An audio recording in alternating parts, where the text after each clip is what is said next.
bénéfices de la mélatonine. La mélatonine est une hormone qui régule les rythmes circadiens du corps liés à la lumière.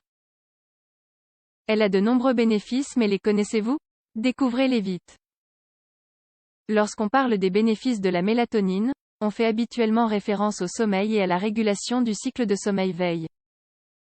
Or, dernièrement, beaucoup d'études ont été menées sur son utilisation dans d'autres domaines. Les concentrations sériques de cette substance varient considérablement avec l'âge et les bébés sécrètent des niveaux très bas de mélatonine avant leurs 3 mois. La sécrétion augmente et devient circadienne avec le développement infantile. Mais connaissez-vous les bénéfices de la mélatonine? Nous allons vous les détailler tout au long de cet article. Les bénéfices de la mélatonine. La mélatonine régule les cycles circadiens comme le rythme sommeil-veille, les rythmes neuroendocriniens ou les cycles de température corporelle. Mais elle apporte d'autres bénéfices. Découvrez-les. 1. Anticonvulsive. Une crise épileptique et une période post-ICTAIL, en plus de leurs caractéristiques, se démarquent par une consommation massive d'énergie. On pense que cela conduit à un stress oxydatif et à une plus grande production de radicaux libres, ce qui se traduit par un vieillissement cellulaire et une détérioration du métabolisme. Des études réalisées par Physiological Research ont conclu qu'administrer de la mélatonine avant une convulsion tonico-clonique réduit les niveaux de radicaux hydroxyles générés par la suite. Il s'agit là d'une application compliquée dans le champ pratique de la médecine, mais on continue à l'étudier. 2. Un antihypertenseur. La mélatonine est impliquée dans la régulation de la pression artérielle et le fonctionnement cardiovasculaire autonome. Chez des patients souffrant d'hypertension essentielle, l'ingestion répétée de mélatonine avant de se coucher permet de réduire de façon significative la pression artérielle nocturne. D'un côté, elle révèle des propriétés antioxydantes et maintient des concentrations adéquates en oxyde de nitrogène, un vasodilatateur puissant. De l'autre, elle améliore la fonction de l'endothélium et réduit l'activité du système adrénergique. 3. Les bénéfices de la mélatonine pour la prévention du cancer. Dans une révision d'études de 2017, on a démontré le rôle oncostatique de la mélatonine au niveau de plusieurs cancers, comme les cancers du sein, des ovaires, de la prostate, de la bouche, de l'estomac ou du côlon. Cette caractéristique n'est pas curative mais contribuerait à freiner le processus évolutif de certaines tumeurs, pour qu'elles ralentissent leur reproduction anormale de cellules. La mélatonine a aussi montré qu'elle pouvait contribuer dans la chimiothérapie du cancer du sein.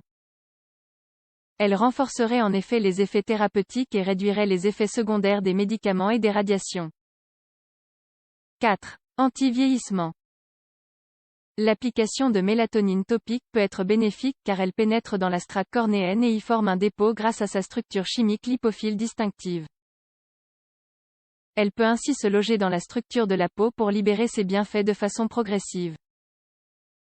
On peut donc espérer que la production de mélatonine intracutanée endogène, en plus de la mélatonine appliquée de manière topique, représente l'un des systèmes de défense antioxydante les plus puissants face au vieillissement de la peau causé par les rayons UV.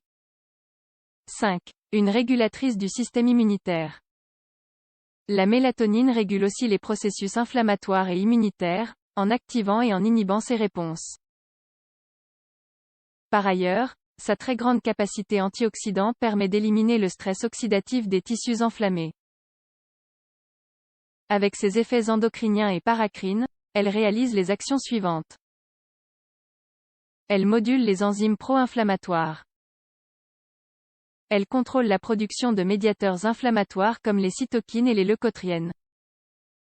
Par ailleurs, elle régule la vie utile des leucocytes.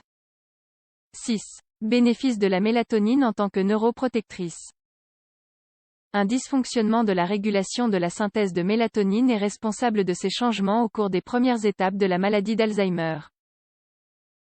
Ainsi, des études du Journal of Pineal Research indiquent que la réactivation du cycle circadien à travers la photothérapie et des suppléments avec cette substance ont montré des résultats positifs prometteurs. On a pu voir un effet neuroprotecteur clé qui permet son utilisation pour la prévention de maladies neurodégénératives caractéristiques de l'âge avancé. Parmi elles, Alzheimer. 7. Antioxydante. La mélatonine est un grand agent neutralisateur des radicaux libres qui se trouvent dans le corps. Les radicaux libres sont des substances oxydantes. Des études réalisées par Life Science concluent que la mélatonine, qui est un composé soluble en lipides, est 2 fois plus active que la vitamine E, dont on pense qu'il s'agit de l'antioxydant lipophile le plus efficace. 8. Motilité gastro-intestinale. La mélatonine prévient les ulcérations de la muqueuse gastro-intestinale à travers sa capacité antioxydante, en réduisant la sécrétion d'acide chlorhydrique, la stimulation du système immunitaire, en favorisant la régénération épithéliale dans l'estomac, en augmentant la microcirculation. Grâce à ses propriétés uniques, la mélatonine pourrait être utile pour la prévention ou le traitement de la colite ulcéreuse, les ulcères gastriques, le syndrome de l'intestin irritable et les coliques infantiles. 9. Cycle reproductif et bénéfices de la mélatonine. La mélatonine a des effets physiologiques sur la reproduction et la maturation sexuelle, à travers la régulation à la baisse de l'expression génique de l'hormone libératrice de gonadotrophine, GnRH, dans un schéma cyclique pendant une période de 24 heures. La libération rythmique de GnRH contrôle la sécrétion de l'hormone lutéinisante, LH, et de l'hormone folliculostimulante, FSH. 10. Trouble du spectre de l'autisme. En ce qui concerne le trouble du spectre de l'autisme, TSA, les anomalies dans le système sérotoninergique et les altérations du rythme sommeil-veille observées chez les enfants atteints de TSA suggèrent une sécrétion altérée de mélatonine.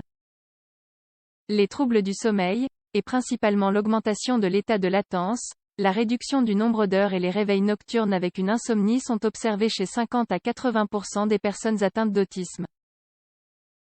La mélatonine pourrait améliorer la qualité de vie de ces patients ainsi que de leurs proches.